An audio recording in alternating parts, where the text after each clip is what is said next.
Hello everyone, and welcome to Action RPG. I'm your host Aaron, and it's Saturday, so you know what that means. It's time for my weekly news roundup for week 7. Another action-packed week. Let's not waste any time and jump right into this. Our first story today takes us to Steam, who has launched its Lunar sale. Now this sale goes from February 11th all the way through February 15th. So if you're looking for a new game, now is the time to pick it up, and I will link this in the description below. Now, this video isn't about recommending a ton of games, which sometimes I will do for big sales with Steam. I'm just going to recommend one game, and this is normally top of my list. Right now, on Steam, The Witcher Wild Hunt Game of the Year Edition, The Witcher 3 Wild Hunt Game of the Year Edition is 80% off. Normally $50, you can get it for $9.99.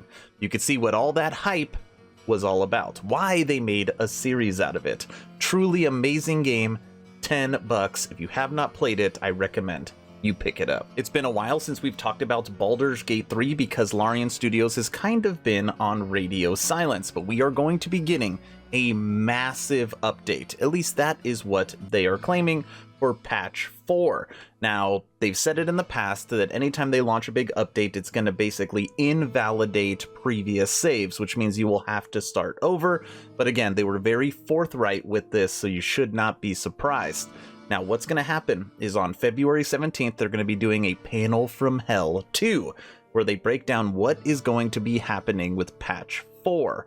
So I'm going to link this also in the description below because this is going to tell you some workarounds you can do if you don't want to invalidate your saves and how you can continue playing without basically getting the new update if you are trying to finish something. But I will be back here February 17th to give you all the updates for Baldur's Gate 3.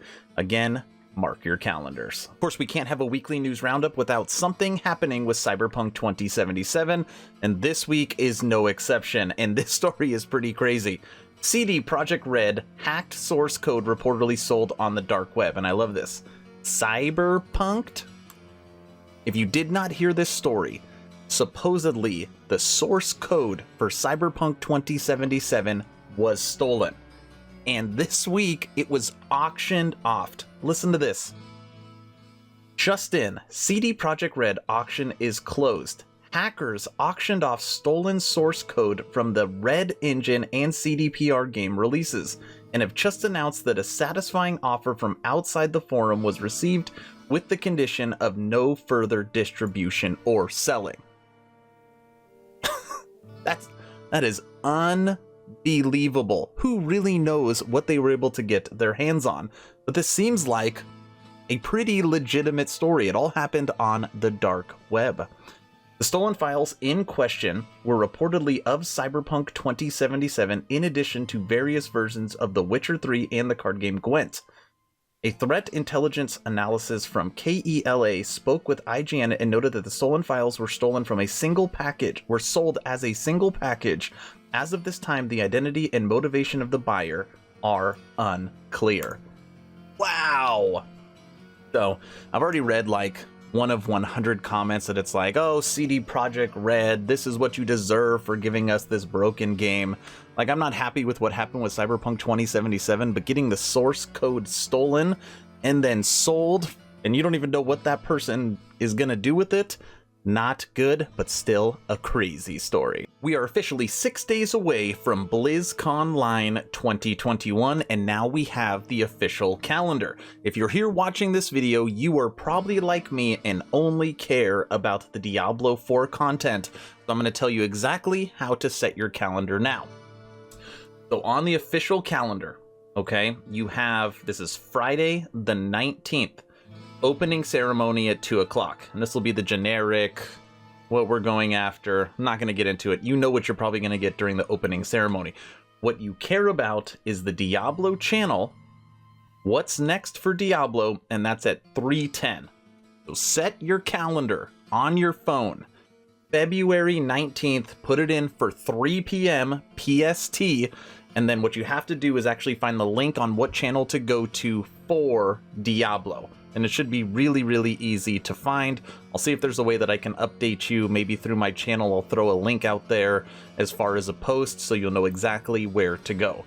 But right here, Diablo What's Next, that's at 3:10.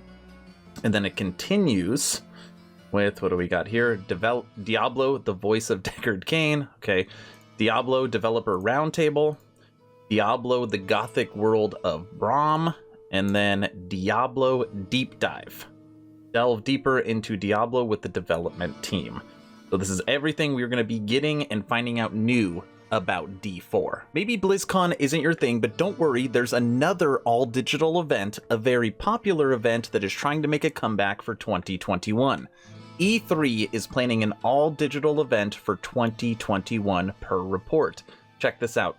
According to E3 2021 pitch documents sent to game publishers and seen by VGC, the ESA has now outlined its proposals for the year's event, which would see 3 days of live stream coverage held during the previously announced dates of June 15th and the 17th. Now, E3 is actually normally my favorite event of the year, so I am hoping that this happens. It is not official yet. This is just the proposal that they are trying to get approved from the game publishers for this event. So who knows, more info to come, but E3 might be making an all-digital return. Moving over to my current favorite ARPG, Last Epoch. Now the last 3 videos I have dropped on YouTube have all been focused around this game. Last Epoch did an exclusive Q&A with Segment Next. I made a video on that.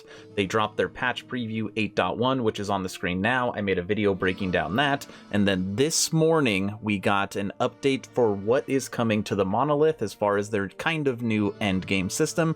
I made a video for that, and I will link all 3 of those videos at the end of this video. If you are looking for a new ARPG, this is my #1 recommendation. It is so much fun. The only thing holding this game back right now is multiplayer, which is hopefully coming within the next 2 updates.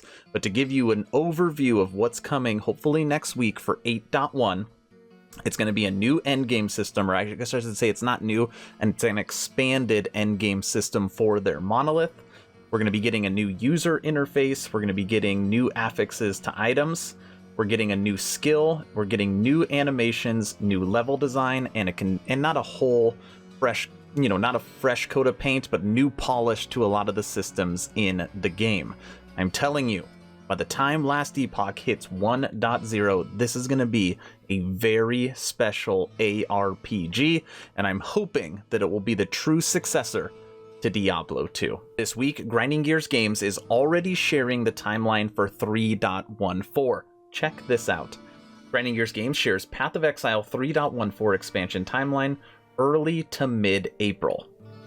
Right around the corner already. In short, the team plans on sticking with their 12 to 13 week dev cycle for their expansion. However, the full answer is a bit more complicated than that. They say they want to release 3.14 in early to mid-April, about 5 days after the end of the Ritual League, which is different. Normally there's longer between leagues than just 5 days. As expected, the announcement will be streamed on Twitch, of course. It's worth noting that the scope of 3.14 is smaller than 3.13. 3.13 was massive, so that's not going to be a shock or surprise to anybody. And Grinding Gears Games has already said that there won't be any expansions or leagues larger than 3.13 this year. Okay, so don't expect that. Which in itself was larger than the average expansion. 3.14 should still include all the normal things you'd expect, like a fresh challenge league, balance changes, new items, and more. They close by expressing their excitement and their desire to create 4 expansions this year.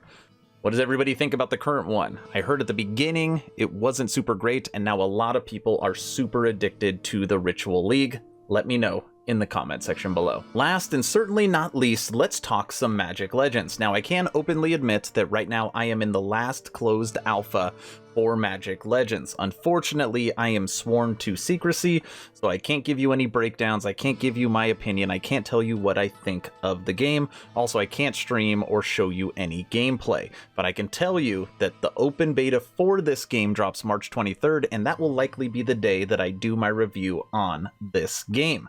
Now, there is some news that have come out over the last few days. If you plan on playing the game on Epic, through the Epic Game Store, there's going to be a free Planeswalker starter bundle through April 6th.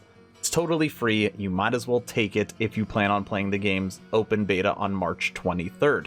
On top of that, we have a brand new game trailer for Magic Legends, and I'm going to allow that to take out this video. But first, if you have not joined the official Action RPG Discord, please do so. We're now over 600 members, great conversations every day. The idea is to create a gaming community that could jump from game to game together, so you never start the server alone. Link for that Discord is in the description. I hope you all enjoyed this weekly news roundup. Stay home, stay safe. Do not forget to join the official Action RPG Discord. Aaron, out.